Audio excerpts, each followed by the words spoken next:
দর্শক আমন্ত্রণ জানাচ্ছি আজকে আমাদের আয়োজন মিউজিক অনুষ্ঠানে।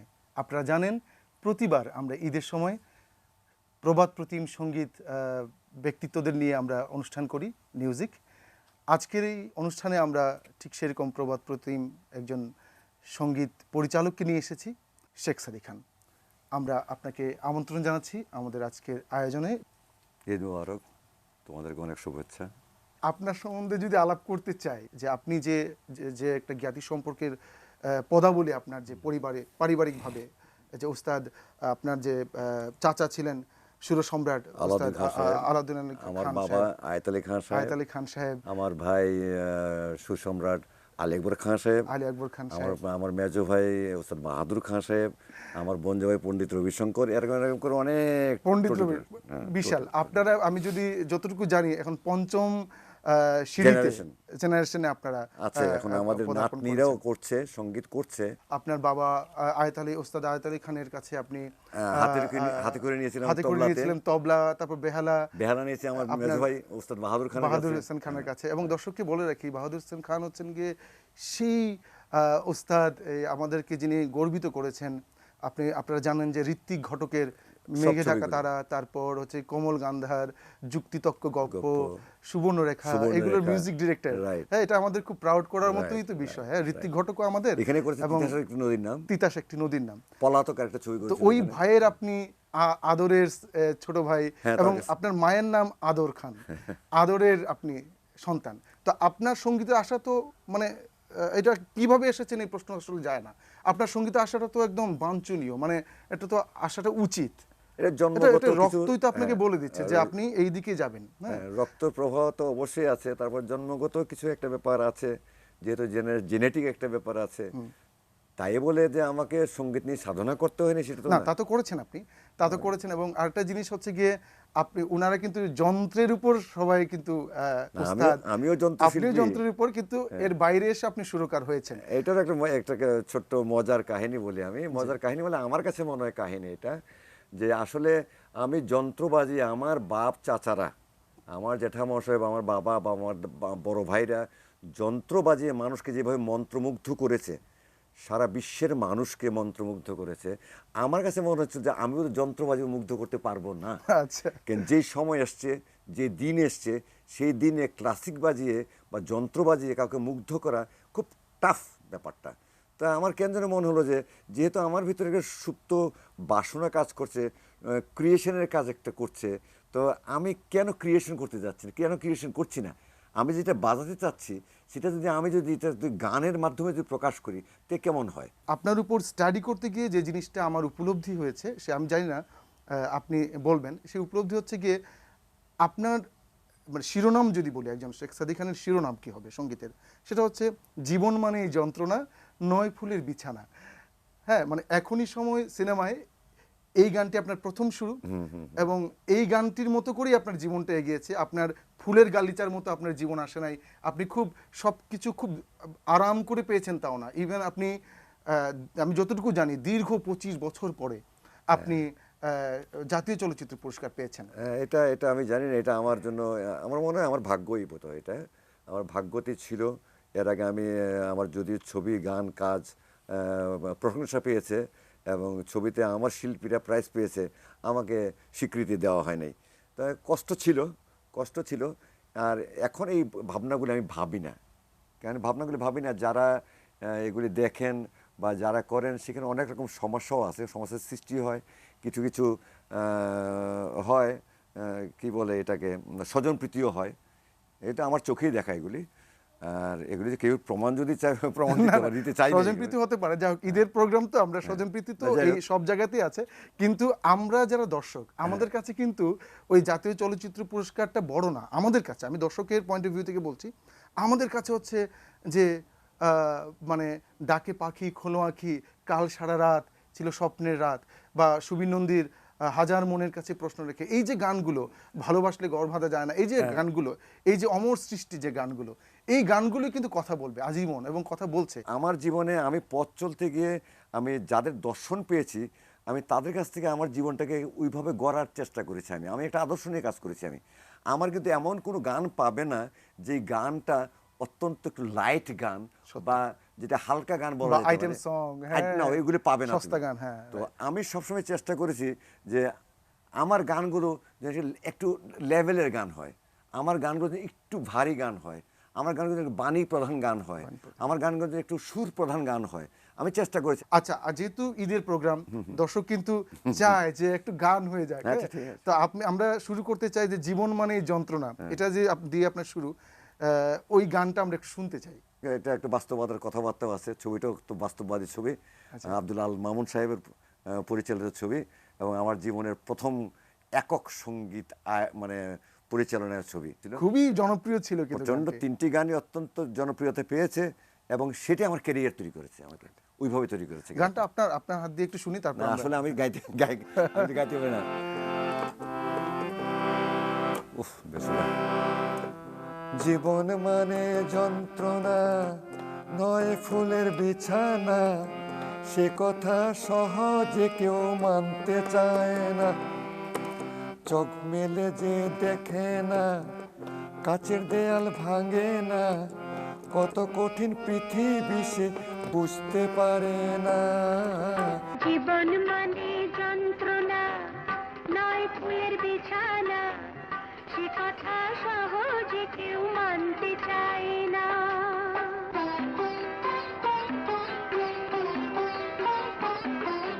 চোখ মেলে যে দেখে না, কাচের দেয়াল ভাঙে না, কত কঠিন পৃথিবী সে বুঝতে পারে না, বুঝতে পারে না। আপনার তো আরো সৃষ্টি আছে, আমরা যদি জানি যতটুকু, যে আপনার মানে আপনার হাত দিয়ে বলবো না, কিন্তু আপনার একটা পরশ ছিল এই এই যে সঙ্গীত পার্সোনালিটির, আমাদের প্রিয় শিল্পী সুবীর নন্দী। হ্যাঁ, সুবীর নন্দীর জন্য অনেক গান আমি করেছি, অনেক গান করেছি, অনেক গান জনপ্রিয়তা পেয়েছে এবং সুবীর নন্দী ওই সময় একদম টকবগে তরুণ, তো টকবগে তরুণ, আমার থেকে বয়সও অবশ্যই অনেক কম। সে তার মোটামুটি গান সম্পর্কে বা বেসিক কিছু না কিছু ধারণা ছিল বলে কিন্তু আমি তাকে আস্তে আস্তে করে আমি আমার গানগুলো ঠিক ওইভাবে করতে পেরেছি আমি। তো সেটা আমাকে যেমন সাহায্য করেছে শিল্পী হিসাবে তাকে আমার মতো করে তাকে সামনের দিকে নিয়ে যাওয়ার, এবং সেও চেষ্টা করেছে আমার গানগুলোকে আমার মতো করে গাওয়ার। বাহ। তো এই যে দুজনের যে একটা সমন্বয় বা দুজনের রসায়ন, এই রসায়নটা কিন্তু আমাদের বাংলা গানগুলোকে উন্নত জায়গায় নিয়ে গেছে এবং সমৃদ্ধ করেছে। দর্শকদের আমি জানিয়ে দিতে চাই কি সব গান এই জুটি পার্সোনালি, সুবীর নন্দী এবং শেখ সাদী খানের জুটি, কি সব গান। তারপর যেমন গীতিকাররাও ছিল, গীতিকার, আমি গীতিকার প্রসঙ্গে আসবো।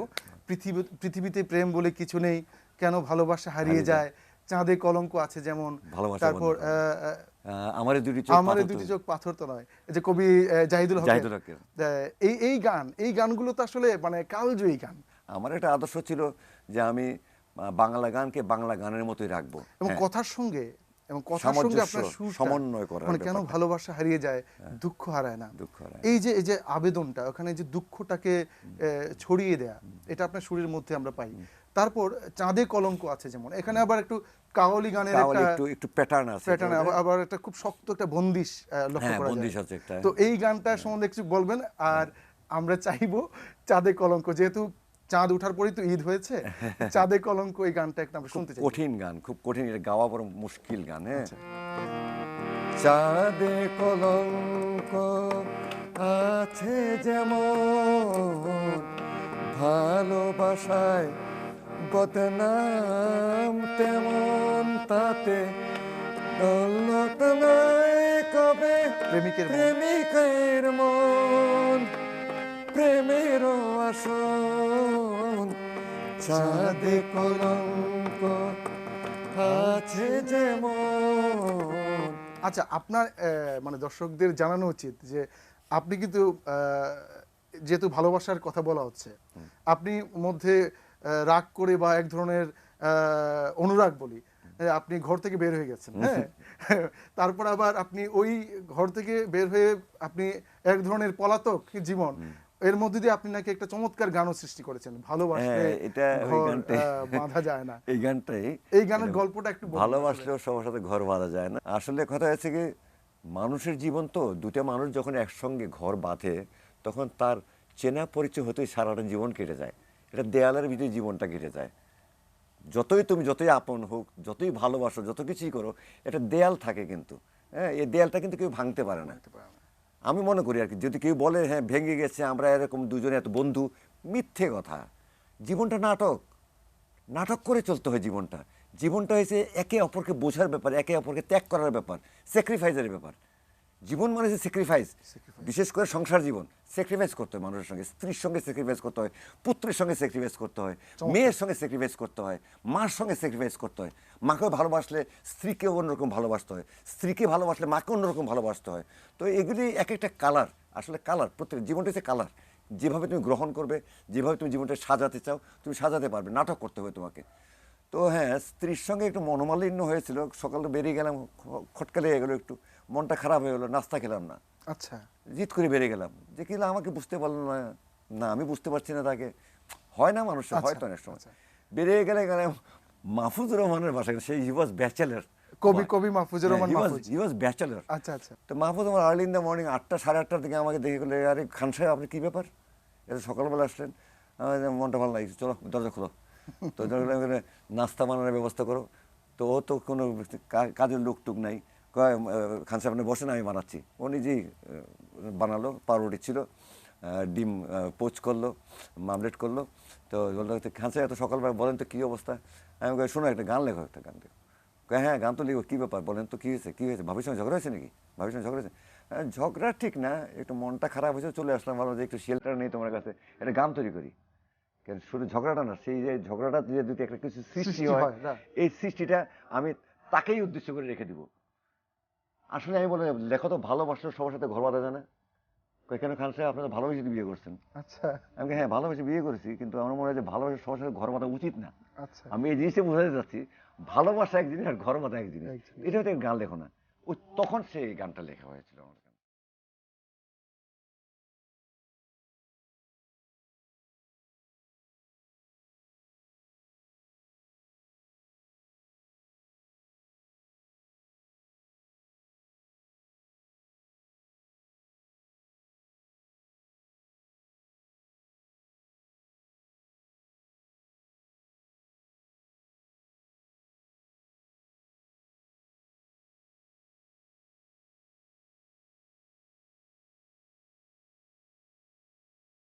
দর্শক, আমরা আসলে খুব মজার আড্ডায় চলে গেছি।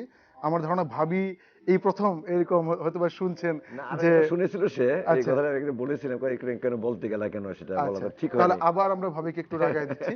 আর দর্শক, আমরা আরো কিছু মজার তথ্য নিয়ে আসবো, আরো কিছু না জানা তথ্য নিয়ে আসবো। যেমন আমি বিরতির অপারে আমরা যে জিনিসটা জানতে চাইবো, যে উনার খুব বিখ্যাত একটা গান ছিল, কাল সারা রাত ছিল স্বপ্নের রাত।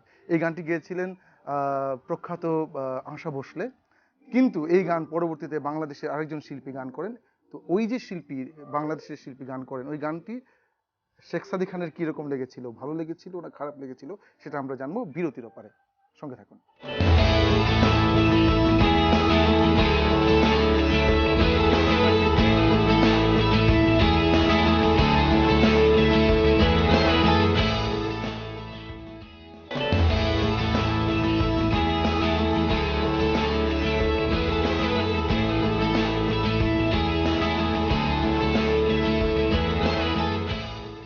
আমরা আবারও ফিরে আসলাম আমার বিরতির এই পারে।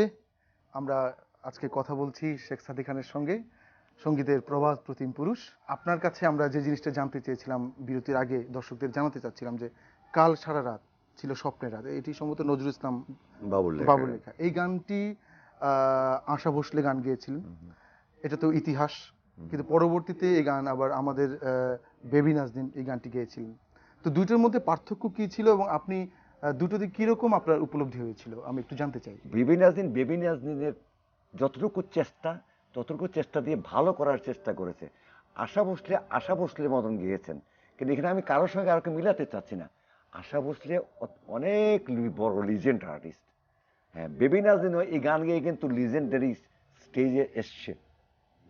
এই গান তাকে যেই পরিচিতি দিয়েছে, এই গান গেয়ে বেবি নাজনীন যে লেভেলে এসছে, ওরকম লেভেলে তো আগে আসতে পারেনি বেবি নাজনীন, তাই না? এটা অস্বীকার করা তো কিছু নাই। আমরা আরেকজন শিল্পী, যেহেতু আমরা ভারতের, আমরা আশা ভোসলে নিয়ে কথা হচ্ছে, আমাদেরই শিল্পী, উনি বর্তমানে ভারতেই থাকেন, মিতালি মুখার্জি, হ্যাঁ। ওনার সঙ্গে আপনার কিছু চমৎকার কাজ হয়েছে, বিশেষ করে তোমার চন্দনা মরে গেছে এই এটা গানটি। আমি মিতালি মুখার্জির কাজ করেছিলাম 79-এ। সে যখন আসলো বড়দার থেকে, যখন সে পড়াশোনা পড়াশোনা শেষ করে আসলো, এখানে আসলে ঘুরতে আসলো, তখন আমি কিছু গান করেছিলাম। আমার 6টা গান ছিল, 6টা গানের মধ্যে সে আমার এই অন্য গানগুলো কম গেয়েছে, এবং ওই গানগুলো অত্যন্ত লেভেলের গান, অত্যন্ত মূল্যবান গান। সে গায়নি, এটা সে ফেল করেছে, সে গায়নি। এই গানগুলো পপুলার করার দরকার ছিল, তার গাওয়া দরকার ছিল। তাহলে তার এই গানগুলি বাংলাদেশে যদি আজকে আমরা জানতাম, নতুন থাকতো, প্রজন্ম জানতো। হ্যাঁ, ওই যে আমি ওই গানটার কথা কেন যে বলেছি, প্রেম তুমি আর মনে রেখো প্লিজ না, প্লিজ, হ্যাঁ। এই কেন যে বলেছি এই প্রেম তুমি আর কোনোদিন মনে রেখো না, কখনো ভালো বেসো না, হারাবে প্রেম, হারাবে প্রেম, হারাবে, হারাবে। চমৎকার গান। চমৎকার গান। এই বন্দিশে অনেক পরে RD. Barman, RD. Barman love story অত্যন্ত লাভ স্টোরিতে, আমি ভাবতেছিলাম এই সুরটা আমি কই যেন। আমি 79-এ করেছি ও গানটা। মাই গড। তো আমি তো আগে করেছি। এখন তো মানুষ বলতে পারে যে শেখ সাদী খান ওই স্টাইলটা নিয়েছে, হ্যাঁ, বলতে পারে না? বলতে পারে। বাট এখানে হয়েছে কি, যেহেতু আর.ডি. বর্মন উনারাও কিন্তু আমাদের মানে সঙ্গীত ঘরানার মানুষ। আচ্ছা যেহেতু আমার বাবা কিরিটি মহারাজার দরবারে সঙ্গীতজ্ঞ ছিল আচ্ছা আগরতলাতে। আচ্ছা আচ্ছা। হ্যাঁ, আগরতলা তো জমিদার ছিলেন, হ্যাঁ, আবার ওনারা কিন্তু কিরিটি মহারাজের আত্মীয় স্বজন, আত্মীয় স্বজন, ওনারা কিন্তু বংশধর, জমিদার বাড়ির ছেলে, এবং সচিন কর্তা, হ্যাঁ। সচিন কর্তা রাজ পরিবারের। আপনার আরেকটি গান এই যে কুমার শানু গিয়েছিলেন, হ্যাঁ, আমার মনের আমার আকাশে। মনের আকাশে জলে শুকতারা। জলে শুকতারা। আমি প্রথম ফার্স্ট গান গাওয়াই কুমার শানুকে বাংলাদেশের ছবিতে। আচ্ছা, আমি কিন্তু প্রথম গান গাওয়াই। প্রথম আপনি? আমার আচ্ছা। ছবিটা রিলিজ পরে হয়েছে। ও হ্যাঁ, আচ্ছা। ওই তার আগে ভেজা চোখ না একটা ছবি রিলিজ হয়েছে কুমার শানুর আগে, কিন্তু আমারটা পরে রিলিজ হয়েতে আমি পিছিয়ে গেলাম। কিন্তু আমি ফার্স্ট ম্যান কুমার শানুকে আমি ধরে গান করিয়েছি। তো আমি ওই গানটা করেছিলাম, আমার মনের আকাশে, এটা ছবিতে করেছিলাম। এই গানটা জানে মানুষ অবশ্য। আমার মনের আকাশে আজ জলে শুকতারা, আমার মনের আকাশে আজ জলে শুকতারা, জীবনে কখন কবে তুমি দেবে সারা। আমাদের এন্ড্রু কিশোর, হ্যাঁ, শ্রদ্ধেয় এন্ড্রু কিশোরের সঙ্গে আপনার বেশ ভালো কিছু গান হয়েছে। এর মধ্যে আমি চিরকাল প্রেমেরও কাঙ্গাল, হ্যাঁ, আমি চিরকাল ওগো প্রেমের বিদেশিনী কাঙ্গাল, তোমার চেরি ফুল দাও। আরো কিছু গান আছে যেগুলো আরো উঠে আসা দরকার ছিল, হয়তো উঠে আসেনি। সেই জন্য এটা হয় অনেক সময় আর্টিস্টরা হয় যখন জনপ্রিয় হয়ে যায়, যে গানগুলিতে জনপ্রিয়তা পেয়ে যায়, মানুষ তখন কিন্তু ওই গানগুলি বেশি শুনতে চায়, ওই গানগুলি রিকোয়েস্ট করে বেশি, যার জন্য তাদেরকে ওই গানগুলি গাইতে হয়। আর তারা সাহস করে নতুন গানগুলি গায় না। এটাও একটা তাদের, আমি মনে করি, এটা দুর্বলতা। আচ্ছা, আমি চিরকাল প্রেমেরও কাঙ্গাল, এই গানের যে টিউনটা, সুরটা, মানে একটু অন্যরকম, মানে এটা কিভাবে? আমি আমার মনে হয় যে আমি বোধহয় এন্ড্রু কিশোরকে এই ধরনের গানে একটা ফার্স্ট ব্রেক দিই আমি। এর আগে কিন্তু এই ধরনের গান কোনোদিন গায়নি সে। আচ্ছা, এরকম মেলোডি টিউনের গান গায়নি সে। সে গান গেয়েছে ওই যে চোর গেল কি চোর যায় চলে, চলে এমএলএ গোয়েন্দা বাহিনী, Right. তারপরে সবাই তো প্রতিজ্ঞা সিনেমায় সবাই তো আলম খানের, ভালোবাসা চায়, শ্রদ্ধেয় আলম খানের। আলম খানের বেশি গান গেয়েছে ওকে দিয়ে। আমি কিন্তু তাকে ট্র্যাকটা চেঞ্জ করলাম, সফট মেলোডিজ গানে আমি তাকে নিয়ে আসলাম। আমি চিরকাল প্রেমেরও কাঙ্গাল এই গানটা দিয়ে নিয়ে একটু আসলাম। ফোক ধাঁচ, একটু ফোক, মানে ফোক ক্লাসিক। আমি চিরকাল প্রেমেরও কাঙ্গাল, আমি চিরকাল প্রেমেরও কাঙ্গাল।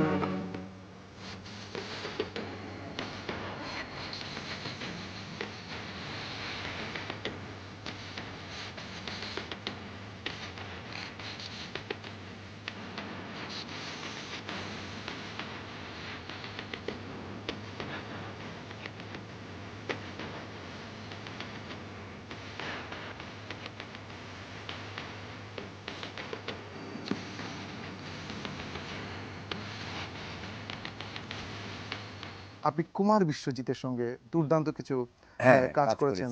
আমি কুমার বিশ্বজিৎকে অনেক কিছু গান করেছি, অনেকগুলো গান করেছি। তো সে সবগুলো গান সব জায়গাতে গায় না। এটা এই জন্য আমি বলি ওই গানগুলি আমার জন্য অভিশপ্ত, আমার জন্য অভিশপ্ত। কেন ভালো ভালো গানগুলি তারা ওইভাবে প্রচার করেনি। মানে একটা সুরস্রষ্টার একটা দুঃখ, যে জন্য আমি বলি যে হ্যাঁ। অভিশপ্ত, এবং এটার ভাগ কিন্তু সেও নিতে হবে, তাকেও নিতে হবে। তার জন্য আমি তার জন্য প্রচণ্ড খেটেছি, আমি পরিশ্রম দিয়েছি তার জন্য। তাকে জনসমক্ষে সুন্দরভাবে তুলে ধরার জন্য আমি চেষ্টা করেছি। হৈমন্তী শুক্লার সঙ্গে প্রথম ডুয়েট গান তাকে আমি কি করাই। সুন্দর গান, শোনো তাকে সমা। প্রথম আমি ইন্ডিয়াতে গান রেকর্ডিং করাই, আমি সোলো গান করিয়েছি, ডুয়েট গান করিয়েছি আমি। এগুলো ইতিহাস। ওরা হয়তো বলে না, ওরা বলে না হয়তো ওদের মর্যাদা হতে পারে বা ভুলে যায় বা মর্যাদা মনে করে না ওরা, তারা বলে না। কিন্তু আমি বলছি সেই জন্য যে না, আমার জীবন তো বেলা শেষের সময়, আমার এখন বেলা শেষের সময়, আমাকে এখন অনেক সত্য কথাগুলি বলতে হবে। আপনার এই জীবনে, এই জার্নিতে অনেক বড় বড় সঙ্গীত শিল্পী গান গেয়েছেন। আমরা স্পেশালি মান্নাদের একটা গান ছিল, হ্যাঁ, মান্নার দিকে বলো দিয়ে মা। সুখের সন্ধানে ছবিটা যখন করতে যাই, আচ্ছা। মিউজিক আমি ওইখানে করেছিলাম, গান রেকর্ডিং করেছিলাম ওইখানে আমি। তখন হৈমন্তী শুক্লাকে ডাকলাম, হৈমন্তী শুক্লা আসলে গান তুললাম। আমি বললাম যে দিদি শোনো তো, আমি গানটা গাওয়াতে চাই, তো একটা ডুয়েট গান আছে তোমার সঙ্গে গাবে, আর একটা অফ ভয়েসের একটা গান আছে, এটা আমি গাওয়াচ্ছি। আমি কাকে দিয়ে গাওয়াতে, আমি পাচ্ছি না, হেমন্ত দা অসুস্থ।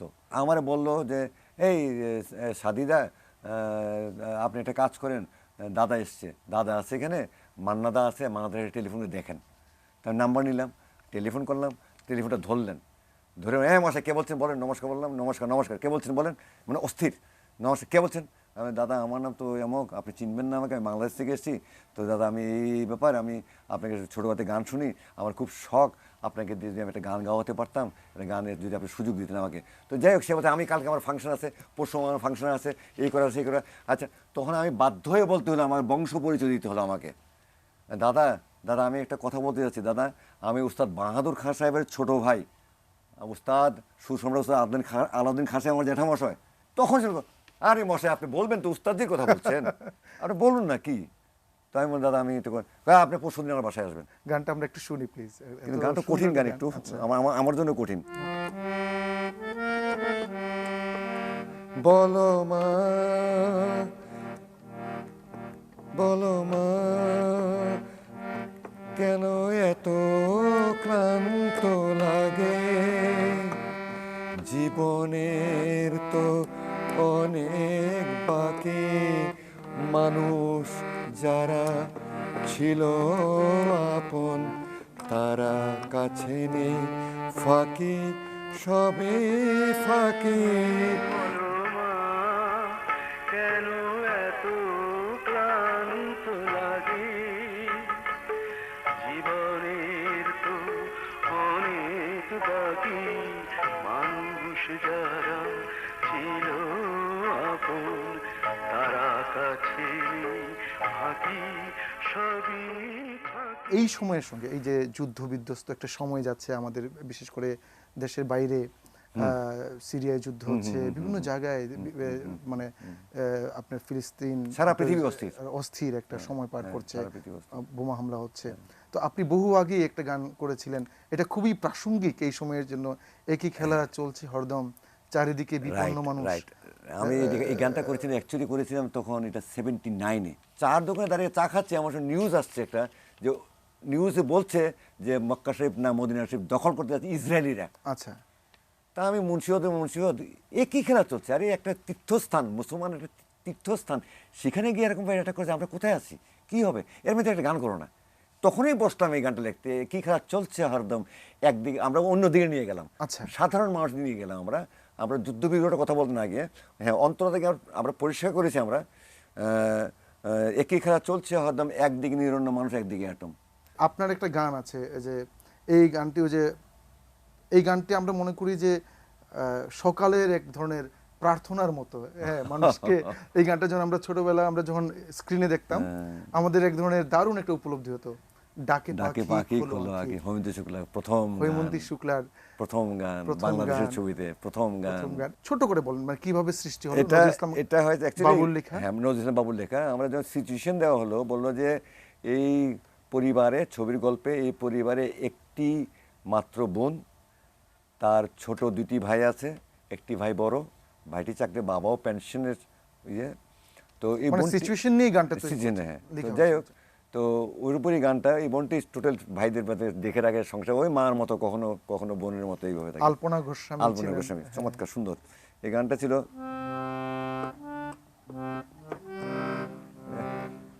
ডাকে পাখি খোলো আঁখি, দেখো সোনালি আকাশ, বহে ভোরের বাতাস, বহে ভোরের বাতাস। ডাকে পাখি খোলো আঁখি, দেখো সোনালি আকাশ, বহে ভোরের বাতাস, বহে ভোরের বাতাস। তো যাই হোক, তো এই গানটির যে সিচুয়েশনটা এই জন্য বললাম, এই গানটি যখন করলাম, এই করার পর ডিরেক্টর রেকর্ডিং করার সময় বলছে যে না সাদি ভাই, গানটা কিন্তু খুব ঢিলা গান হয়ে গেল, খুব লুজ গান হয়ে গেল, এই গানটি তো ছবিতে গেলে মানুষ ঘুমিয়ে যাবে। তা আমি বললাম যে, তারে বললাম যদি এই গানটি সিচুয়েশন যদি ভালো না লাগে, আপনি গানটি করেন, গানের যদি সিচুয়েশনে ভালো না লাগে, এটার যা খরচ গিয়েছে টোটাল খরচটা আমি দিয়ে দেবো। কি বলবো সাদি ভাই, আসলে আড্ডা দিতে ভালোই লাগছিল। বিদায় নেওয়ার আগে আমরা এই গানটির মধ্যে দিয়ে বিদায় নিতে চাইবো। আমার এই দুটি চোখ পাথর তো নয়।